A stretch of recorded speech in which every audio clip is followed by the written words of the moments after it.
Welcome to Mindful Chatting, and hello to my private practice friends. I think one of the biggest mistakes that therapists make when opening a private practice is believing that they're creating a job for themselves. But guess what? They're not. They're actually creating a system. And that distinction matters more than most people realize. Because if you think you're creating a job for yourself, you'll focus on getting clients, doing therapy, building a caseload.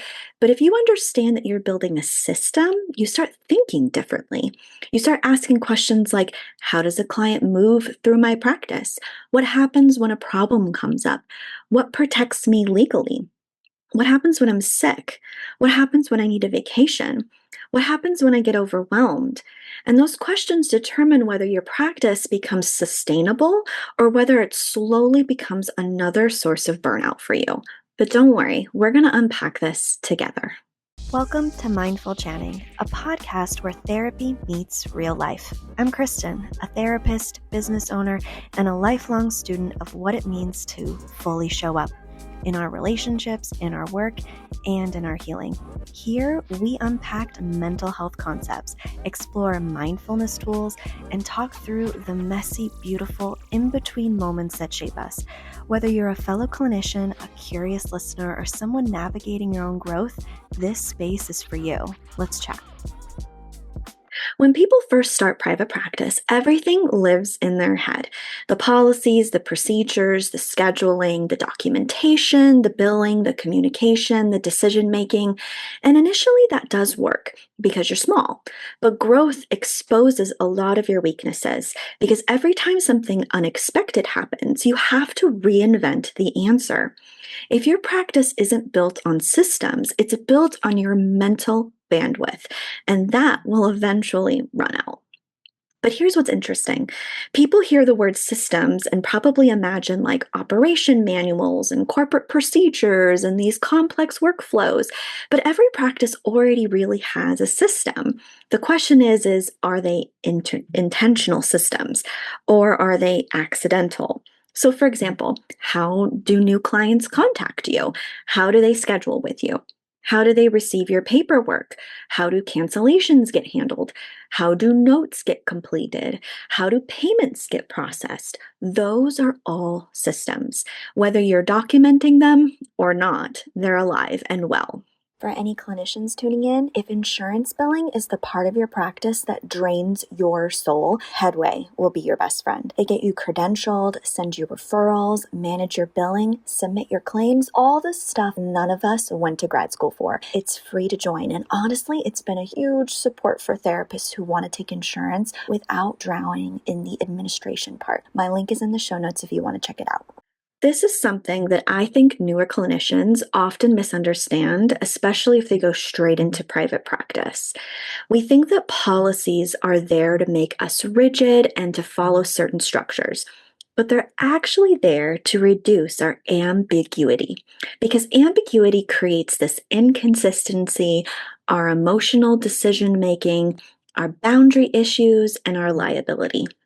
I want you to think about your cancellation policies, your late payment policies, your communication policies, and your documentation policies. Policies don't just protect your practice, they protect your relationship that you have with your clients. I want you to think about things that are really hard for you. So, for example, when I started with private practice, a lot of the way clients would reach out to me was either through my website or directly through email, which is totally fine. But what I noticed was that I kept saying the same things over and over again. So, this is where I created a policy for myself of creating templated responses and replies, or even auto replies when it came to emails. I noticed a problem that was draining my bandwidth. And that may seem really small, but you can imagine how much time it takes to say the same thing over and over again, especially in a private practice where you don't have a secretary or a receptionist that's managing a lot of those incoming calls. How this evolved over time was that I would just copy and paste these templates and make them unique, and I saved myself so much time. Another thing is I learned how to dictate my notes. You have to think about your documentation and how I have a session, and I would usually hurry up and cram that note in after that session before I would see a new person. That was really nice because it allowed me to leave my day with all my notes done. Do you think I was writing probably really good notes? Probably not. So, what I did was I learned to theme batch. And so, there are some times that I've scheduled out in my schedule to just do notes. This helps with shifting your attention. But this also helps to where I'm just writing notes. I'm not answering email. I'm not answering the phone. I'm not thinking about anything else but my notes.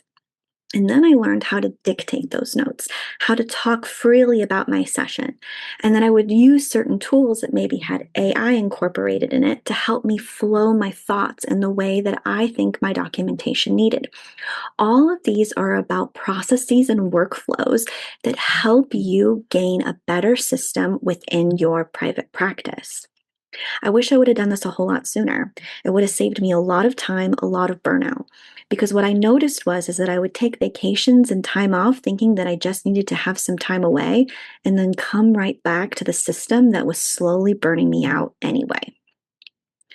So here's the thing that most clinicians think burnout comes from seeing clients. Sometimes it often comes from making hundreds of small decisions every week, and I definitely learned that the hard way.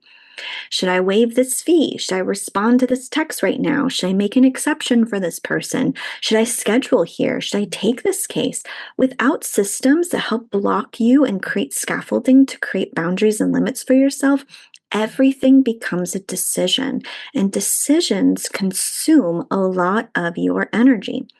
Good systems don't just save you time, they save a lot of your decision making. Private practice becomes different from clinical work because being a great therapist doesn't automatically make someone a great business owner. And I had to learn this the hard way. I had to learn that I was now a business owner, not a therapist, not the thing that I went to school for. Sustainability requires a lot of workflows, documentation systems, financial systems, scheduling systems, and communication systems. And without all of those systems, growth often creates more stress instead of more freedom for you, which was the whole reason why you got into private practice in the first place. Here's a quick note for my clinicians listening. If you're looking for a charting and practice management system that doesn't make you want to scream, well, guess what? I use TherapyNotes. It's clean, reliable, HIPAA compliant, and honestly saves me hours every week. You can try it with my link in the show notes. When systems are missing, these are the red flags that I want you to look for. Notes are piling up. Emails feel overwhelming to you. Boundaries feel really inconsistent. Money feels chaotic. Every day feels reactive, and vacations feel absolutely impossible. The problem isn't usually your work ethic, it's that infrastructure that you need to create for yourself. And I want you to start thinking like a practice owner. So, asking yourself, if I hired someone tomorrow, could I explain how my practice runs for them? Or would I say, I don't know, I just do it like this? Because the systems are simply documented decisions, and they're all they are. They're repeated solutions to repeated problems.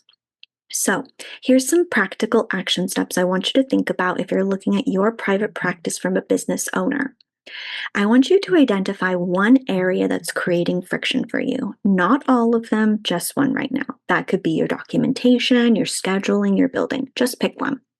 Then I want you to write down step by step what the current process of that's causing you a lot of friction. Not the ideal process, just actually how it's flowing at this time.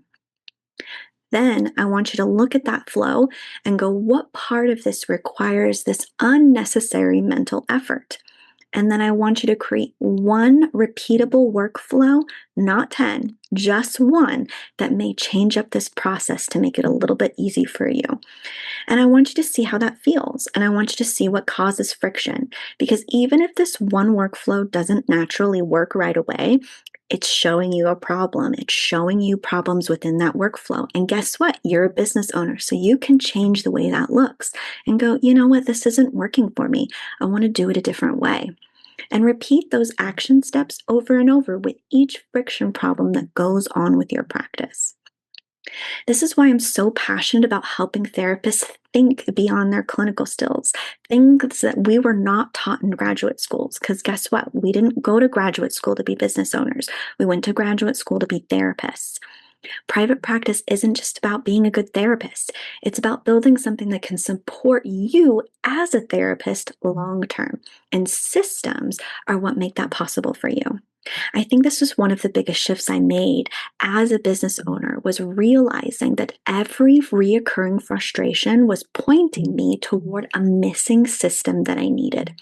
Whenever I kept having the same problem, the answer usually wasn't I needed to work harder. The answer was I needed to build a better process for myself, and I needed to start creating a system around that process. Private practice isn't just a career move for you, it's a system.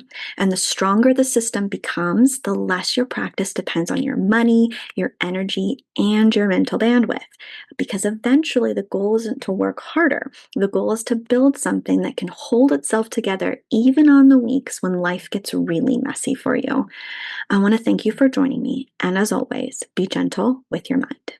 One more thing before you go, and this helps me personally, staying present and grounded, which we all need, especially when your brain wants to spiral into disconnection. Me too. It's Brain FM. It's musically designed to help ADHD brains, well, really anyone's brain, focus, relax, or sleep, and I use it almost daily. If you want to try it, I've dropped my link in the show notes. And if you're looking for planning tools or ADHD-friendly resources, I'll keep a list of my favorite links in every episode.